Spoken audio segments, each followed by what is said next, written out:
One of the limiting beliefs that I had when I first learned about my ability to create the reality of my dreams was to think that I needed to get rid of all my limiting beliefs before I could create the dream life that I wanted. At the time, I wanted to manifest my specific love, right? It had been years of back and forth, and I was wondering and I was questioning and I was about to give up, and then I come across Neville Goddard and the world of manifestation, and my mindset started shifting. But one thing I kept hearing in the community was how we needed to get rid of limiting beliefs, and it became this thing that I was trying and it wasn't going, and I was like, oh my gosh, this has to completely leave before I create what I want. It wasn't until I read this passage in one of the Neville Goddard's book about the fact that states of being exist, all of them, the good and the bad, right? And what we all do, we get trained to maybe fall into the bad states as often as possible, and then we don't know how to get out of them and then fall into the good states, the states that are already existing for us, where we have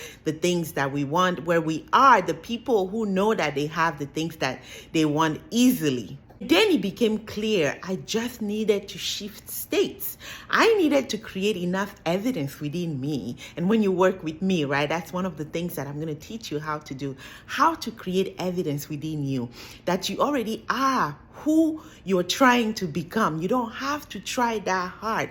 You can just fall into that state and trust by creating evidence within you. That's basically what I did, right? I found the evidence that was already within me. I cultivated that evidence. I multiplied it. I made it plentiful and abundant. And then I discovered that I was already that version of me who was not trying to fight for the things she wanted in life, but she was learning to trust.